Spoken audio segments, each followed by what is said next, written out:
Hello friends, मु संयुक्ता आपण मानक स्वागत करुच्ची मो चैनल को।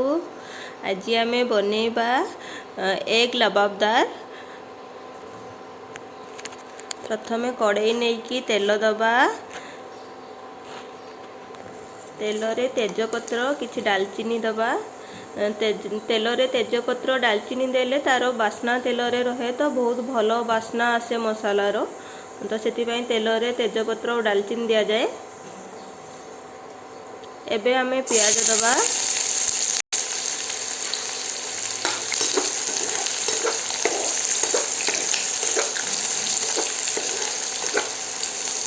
प्याज को रेड हवा पर्यंत हमें फ्राई कर नबा।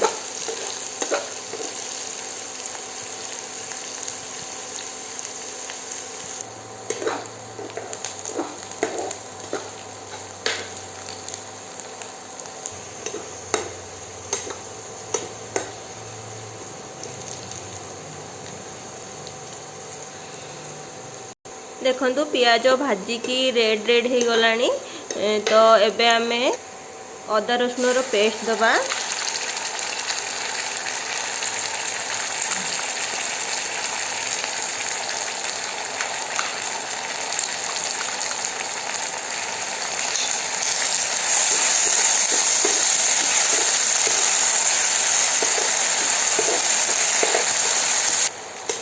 अदा रसुण रो पेस्ट को टिके भल से भाजी नबा।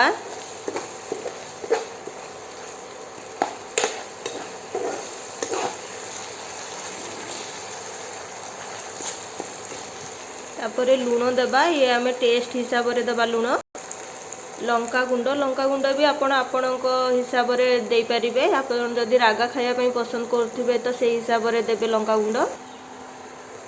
गोटे पाउडर जीरा गुंड, गोटे चामच धनिया पाउडर, ये हलदी गोटे चामच, सब आमे मिक्स कर नबा।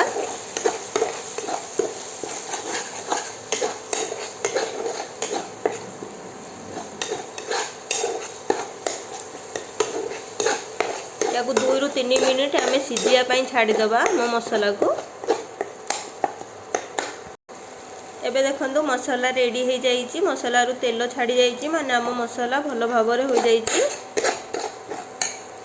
एबे मु आगरू टमाटो और काजूर पेस्ट करके रखी सेटा मिक्स करबी।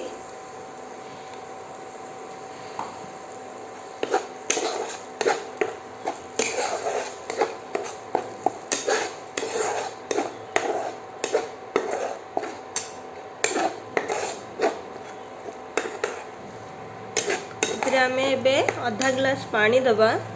देखो मु छोटो ग्लास नहीं, छोटो ग्लास रे आधा ग्लास पानी देकी एबे ताको आमे कवर कर नबा। कवर करिकी 5 to 6 मिनिट पर्यंत आम मसाला को रेडी हबा को दबा।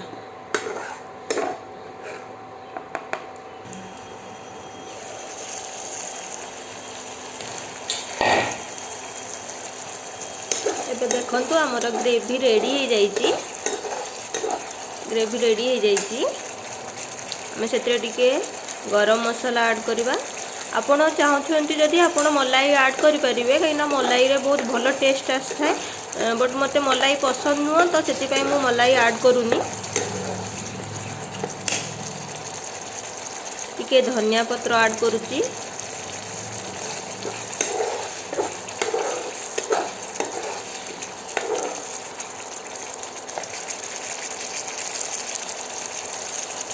एबे कौन करेंगे ना, मसाला रेडी हो गला परे जो तेजपत्र पकाई तेजपत्र को बाहर करदे। कहीं आम जदि या अंडा को दबा तो तेजपत्र पाई तार शेपटा ठीक रे आसबनी।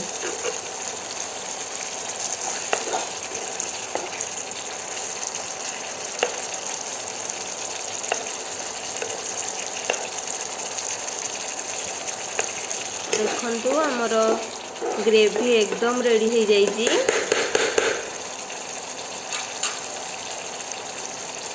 एबे इतरे आमे एग छाड़ीबा। मु एग को आगरू भांगिकी रखी, कहीं एमती डायरेक्ट भांगिले काले खराब आसीजिव, से मु आगरू भांगिकी रखी। आपण चाहिए जदि आपण डायरेक्ट ताको भांगी पारिबे। अंडा भितर गैप रखिकी अंडा को ढालिबे।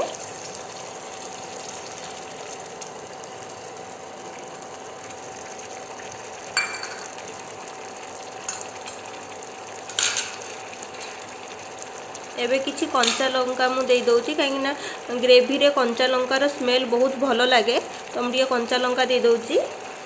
एबे आमे लो फ्लेम करिकी आपको 9 टू 10 मिनिट पर्यंत सिझा को दबा कहीं जिते पर्यंत आम अंडा भल भाव में न हो जाइए से पर्यंत आम लो फ्लेम करके सिझे देबा। एबे 9 रू 10 मिनिट हो जाइए आम चेक करवा आम अंडा सिझी कि नहीं। अंडार केसर ये देखंतु अंडार केसर भी बहुत भल से सिझी जाइए। तो एबे आम गैस रो फ्लेम को ऑफ कर दबा। ये देखंतु हमर एग लबाबदार रेडी हो जाइए। याकू आपण भात सहित खाई पारिबे, रोटी सहित खाई पारिबे, परोटा सहित भी खाई पारिबे।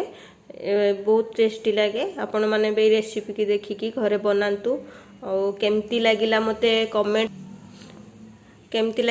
कमेंट करंतु और मो चैनल को सब्सक्राइब करंतु। मु आपनका पई एमती सुंदर सुंदर रोसे वीडियो नै कि आसीबी।